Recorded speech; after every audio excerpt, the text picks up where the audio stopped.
নবীদের জীবনের মধ্যে আমাদের অনেক কিছু শিখার আছে। কোরআনে কারিমের মধ্যে শ্রেষ্ঠত্ব দান করেছেন। আমরা নবীদের জীবনী দেখলে পড়লে একটাই পাবো, দুনিয়া বিমুখতা। কোনো নবী চাকরি করেননি, কারণ কি খাবে কি খাবে না এই ফিকির তাদের ছিল না। আল্লাহ পাকের পক্ষ থেকে যেটা আসবে সেটার প্রতি তাদের কি ছিল? আস্থা ছিল। আল্লাহ পাকের জাতের উপরে তাদের বিশ্বাস ছিল।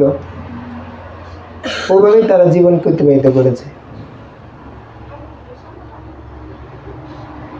হযরতে আদম আলাইহিসসালামের ঘটনা আমাদের সামনে আছে, কোরআনে কারিমের মধ্যে উল্লেখ হয়েছে। নূহ আলাইহিস সালামের ঘটনা উল্লেখ হয়েছে। দ্বীনের কাজে তারা নিজেদের জীবনকে পরিপূর্ণ বিলীন করে দিয়েছে, মানুষকে বুঝিয়েছে ভাঙা অন্তর দিয়ে মানুষ দ্বীনের পথে আসুক। নবীদের প্রয়োজনীয়তা কেন, এটা জিনিস বুঝবেন। দোকানে কিতাবের অভাব নেই। নবীরা এটা হচ্ছে উস্তাদের সমতুল্য, জাতির জন্য শিক্ষক।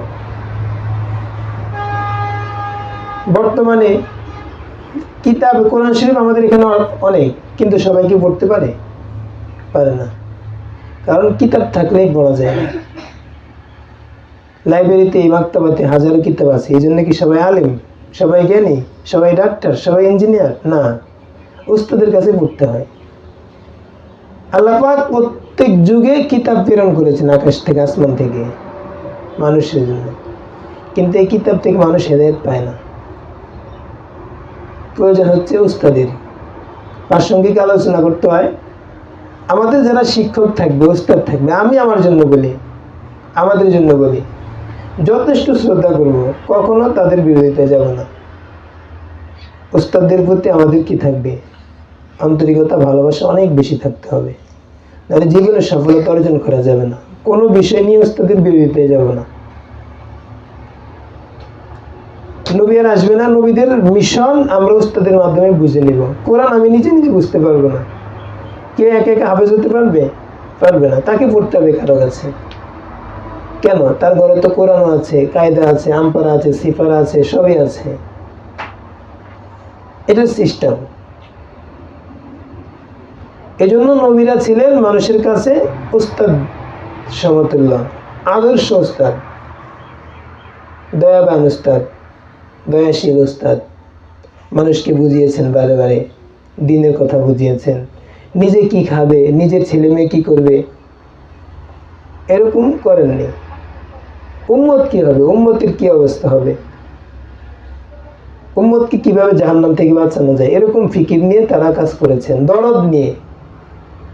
আজকে আমাদের ভিতরে দরদ কম। একজন খেয়ে আছে না না খেয়ে আছে, প্রতিবেশী খেয়ে আছে না না খেয়ে আছে, পাশের জন খেয়ে আছে না না খেয়ে আছে, দিনকালগুলো কেমন যাচ্ছে। আমি টাকার পাহাড় বানাচ্ছি, আরেকজন দুমুঠো ভাত খাবে, তাও পাচ্ছে না, কিন্তু আমাদের কোনো অনুভূতি নেই।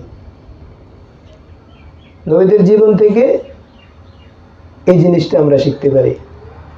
জীবনী খুলেন, পড়েন, দেখেন।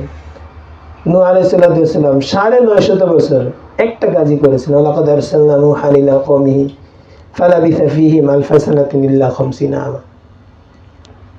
নূহ আলাইহিস সালাম তার জাতির কাছে রাতে গিয়েছেন। ক্বালা ইয়া কওমি দাউতু লাইলা ওয়া নাহারা। আল্লাহ, আমি তো রাতে গিয়েছি, দিনে গিয়েছি, বুঝিয়েছি মানুষকে। আমরা যারা আছি, নিজেরা যারা দিন মানি, দিন বুঝি, মোটামুটি আমল করি, আমাদের ছেলে মেয়ে, আমাদের পাড়ার প্রতিবেশী যারা আছে, তাদেরকেও দিনের প্রতি উৎসাহিত করব, তাদেরকেও নামাজের প্রতি উৎসাহিত করব, বুঝাবো, নিজেদের ভাষার ভিতরে সৌন্দর্যতা আনবো, মাধুর্যতা আনবো। তো নূহ আলাইহিস সালামের কাজ ৯৫০ বছর ছিল মানুষকে বুঝানো, মানুষকে দিনের পথে ডাকা, দিনের দিকে আনা। এরপরে ইব্রাহিম আলাইহিস সালামের কথা এসেছে। ওনার সবচেয়ে বড় মিশন ছিল মূর্তি পূজার বিরুদ্ধে কথা বলা। আপনারা পড়বেন, শুনবেন, মক্কার ভিতরে ৩৬০টি মূর্তি ছিল। মানুষ এগুলোর পূজা করত। এক আল্লাহর ইবাদতকে ছেড়ে মানুষ সেগুলো উপাসনা করত। তিনার বড় মিশন ছিল মূর্তি পূজার বিরুদ্ধে কথা বলা। আমরা ইসমাইল ইসলামের কথা শুনি, আজকে যে জমজমের কূপের কথা শুনি, এগুলো তাদের সাথে সম্পৃক্ত। নিজের ছেলেকে নিজের স্ত্রীকে বনবাসে দিয়ে নিজের দিনের কাজের ভিতরে অনেক পরীক্ষা এসেছে, তো তাদের জীবন থেকে কোরবানির বিষয়টা সামনে আসে। দিন মানে এখানে আমাকে কিছু কোরবানি ত্যাগ স্বীকার করতে হবে, নিজের অনেক কিছু ছেড়ে দিতে হবে আরেকজনের জন্য, দিনের স্বার্থে, মানুষের স্বার্থে, সমাজের স্বার্থে। একটা কথা আমি আগেও অনেক জায়গায় বলেছি, স্বার্থপর দ্বারা কখনো দিনের কাজ হয় না। আমরা যারা আছি মাদ্রাসার সাথে সম্পৃক্ততা, নিজেদের স্বার্থকে একটু ছেড়ে দিতে হবে, অন্যের স্বার্থটাকে নিজের স্বার্থ মনে করতে হবে, তাহলে আমার দ্বারা হয়তো কিছু দিনের কাজ হতে পারে। আমি এমন অবস্থায় মরবো না যে আমি মরার দ্বারা সবাই খুশি, বরং আমি মরার দ্বারা যেন সবাই আফসোস করে, এই লোকটা মারা গেল, অনেক ভালো মানুষ, এরকম যেন হয়। সমাজের ভিতরে আমার যদি 1 টাকা থাকে, আমি চেষ্টা করব আমার প্রতিবেশীকে নিয়ে ভাবছি আমি কি করি, এই 1 টাকা ভক্ষণ করি, উপভোগ করি।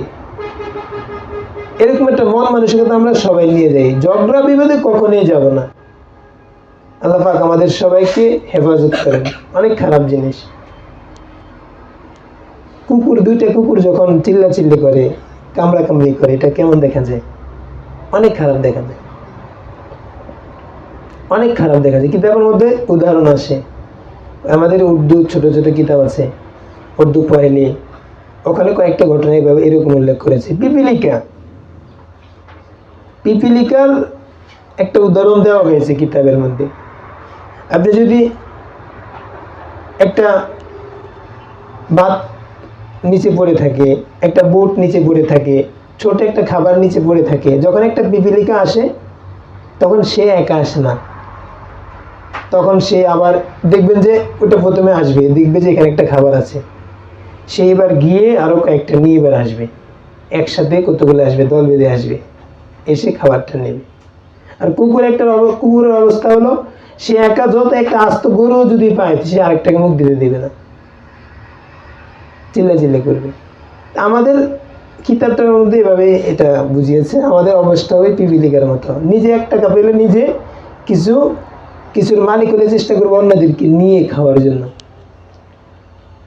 এটাই হবে একজন মুসলমানের। সাহাবীদের ঘটনা এসেছে কিতাবের মধ্যে। এক সাহাবীর ঘরে ওই একটা ছাগলের বকরির মাথা এসেছে, তখন তিনি মনে করলো আমার পাশের ঘরওয়ালা তো কি অনেক ক্ষুধার্ত, আমি বকরির মাথাটা ওই ঘরে পৌঁছাই দিই। সে ওই ঘরে পৌঁছাই দিল। সে মনে করলো আমার অমুক ভাই তো আরো বেশি ক্ষুধার্ত, সে পাশের ঘরে পৌঁছাই দিল। এইভাবে 7 ঘর ঘুরে প্রথম যে ঘর থেকে বকরির মাথাটা গেছে ওই ঘরে আবার চলে আসছে।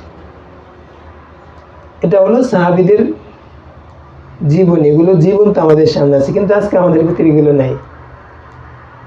আজকে আলেম উলামা বলতে নেই, সব শ্রেণীর মানুষ সবাই নিজেরটা কিভাবে বাঁধবে, নিজের সংসারটা কিভাবে সুখের করবে, নিজে কিভাবে টাকার পাহাড় করবে, এই ফিকিরে আমরা আছি।